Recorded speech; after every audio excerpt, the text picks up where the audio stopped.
Bonjour Xavier Rago. Bonjour. Vous êtes président de l'OFCE. On va parler des moyens de relancer la croissance en Europe. Une croissance qui, selon vos prévisions, restera faible en 2017, 1,5% après 1,6% en 2016. Alors pour vous, l'investissement public peut être un moteur, voire le dernier ressort à l'heure où la politique monétaire de la BCE atteint ses limites. Alors pourquoi est-ce qu'il est urgent, pourquoi est-ce qu'il faut relancer cet investissement public ? Alors, il y a différentes façons de voir effectivement ce besoin d'investissement public, mais je ne vais pas parler tout d'abord de la France, et j'en parlais parce que c'est important, bien sûr, il y a le débat des élections présidentielles et c'est un élément du débat, mais parler un peu de changement de la tonalité au niveau mondial sur la question de l'investissement public. Ce n'est pas un petit détail, c'est vraiment l'articulation entre le politique et l'économie de marché. Est-ce que spontanément les économies de marché investissent dans les bons secteurs, les bons domaines, soutiennent l'activité, ou est-ce que l'État, par son budget, peut contribuer à la croissance? Alors, le consensus a évolué d'une manière assez rapide au FMI, dans l'OCDE, dans les hommes politiques anglo-saxons en grande partie, Theresa May, bien sûr, mais aussi Justin Trudeau au Canada et Donald Trump. Donald Trump qui propose un vaste plan d'investissement dans les infrastructures de 1 000 milliards de dollars en 10 ans, qui fait que les prévisions dans ce pays où le taux de chômage est très bas, proche de 4%, même s'il y a un taux d'emploi qui est faible, mais le taux de chômage est très faible, donc ils sont proches du plein emploi.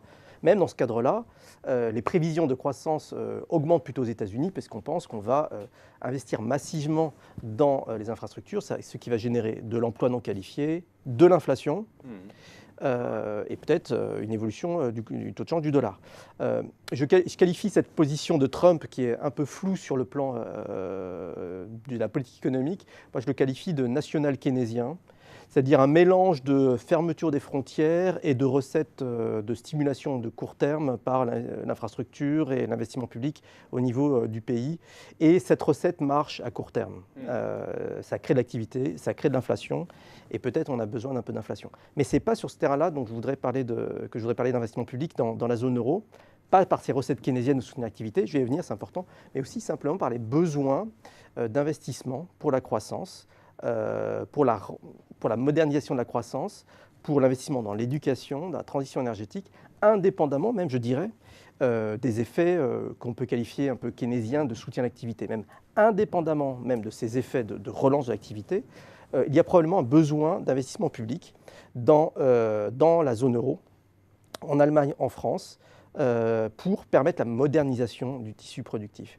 Il y a maintenant un accord que la crise a engendré une chute de l'investissement qui était dangereuse pour la croissance à moyen terme. C'est le diagnostic partagé qui a rendu possible le plan Juncker, qui est maintenant porté à 600 milliards d'euros d'investissement dans la zone euro, alors que l'investissement a chuté de 15% au niveau de la zone euro par rapport à son niveau d'avant-crise. Donc on a un problème de sous-investissement et donc de sous-modernisation du tissu productif. Tout ça, c'est des chiffres un peu macroéconomiques. Donc il faut être précis sur... il ne s'agit pas de jeter de l'argent par la fenêtre, il faut être concret sur où est-ce qu'on investit, comment, le rendement de l'investissement public. Je pense qu'il y a une demande forte de transparence et de rigueur dans l'utilisation de l'argent public, tout à fait légitime. Donc c'est l'aspect microéconomique de l'investissement public qu'il convient aussi d'aborder avec une gouvernance très claire dont on pourra parler. La France sait quand même gérer efficacement certains investissements publics. Comment est-ce qu'on finance cet investissement public? Est-ce que les marchés sont prêts à investir dans des projets à plutôt long terme? Vous parliez de transition écologique ou d'éducation. Tout à fait. Alors, donc, avant de discuter peut-être plus précisément des projets, alors ce qui est un peu intriguant quand on parle des acteurs de marché, il me semble que quand on discute avec des investisseurs, ils ne reconnaissent pas de difficulté à financer par la dette des investissements publics si jamais les États savent montrer les gains sur la croissance. Oui, y compris à long terme.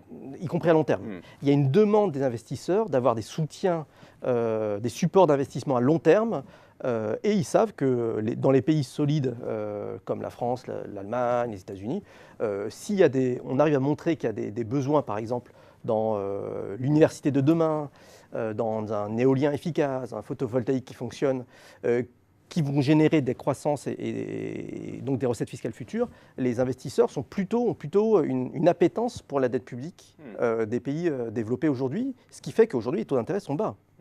on parle de la remontée des taux d'intérêt, c'est vrai, mais elle remonte parce que les anticipations d'inflation remontent. Et donc il faut en conclure aussi que le niveau d'endettement n'est pas un frein. Aujourd'hui, pour des raisons strictement comptables, le niveau d'endettement n'est pas un frein au niveau économique. La dette publique des États-Unis est 103-104% du PIB, la France à 98%. Donc si on va, pour des bonnes raisons, encore une fois, il ne s'agit pas de dire on va faire de la dette publique pour jeter de l'argent sur les fenêtres. Oui. Mais si on va de 98 à 6% à 100% par exemple, 2 points de PIB, ça fait 40 milliards. On fait perdre beaucoup de choses pour la croissance avec 40 milliards quand c'est bien utilisé. Clairement, ce n'est pas ça qui va mettre en péril la France. Peut-être au contraire, ça peut placer la France et l'Union européenne, ces trajectoires de croissance, qui rassureraient les investisseurs en termes de risque d'économie politique sur les taux de chômage et les problèmes sociaux de nos pays, notamment de la France, qui sont plutôt inquiétants de ce côté-là. Et pour ce qui est du pilotage, est-ce qu'il vaut mieux passer par des structures comme l'Union européenne, on pense au plan Juncker, ou alors est-ce que la réponse est davantage à l'échelon national? Ça, c'est un sujet qu'il faut prendre par un angle aussi politique qu'économique. J'entends qu'il y a des plans au niveau européen pour relancer l'investissement au-delà du montant du plan Juncker, au-dessus de 600 millions d'euros pour aller à 1000. Il y a une question réelle qui est le niveau pertinent. Et lié à cela, les préférences des contribuables pour faire de l'investissement public ou pas. C'est un premier point. Le second point, par exemple, en Allemagne, il y a un besoin d'investissement public. On voit l'état des routes n'est pas très bon. Les Allemands ne veulent pas vraiment investir dans les infrastructures. Au jour d'aujourd'hui, le débat politique, le consensus politique n'est pas celui-là. En France, il y aurait, je pense, une réflexion à avoir sur l'investissement public. Nous avons une gouvernance, quand on regarde la gouvernance d'investissement public en France, elle est plutôt bonne. On a su le faire avec le CGI, le Commissariat général d'investissement. On a fait un programme d'investissement d'avenir.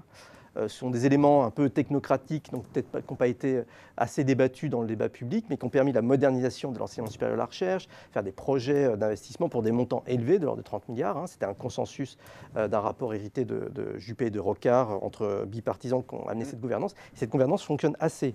Au type de gouvernance qui est le grand projet d'infrastructure aujourd'hui, qui est le Grand Paris, bon, on va voir, il y a des débats, etc. Mais c'est sur des rails qui semblent assez efficaces et c'est assez impressionnant que ce grand projet fonctionne. Donc la France, au niveau français, on a quand même une tradition d'efficacité, d'évaluation, de mesures, où est-ce qu'il faut investir, où est-ce qu'il faut investir à l'université, etc., qu'on peut mobiliser avec une certaine efficacité. Encore une raison de miser sur l'investissement public. Merci beaucoup, Xavier. Merci à vous. Au revoir.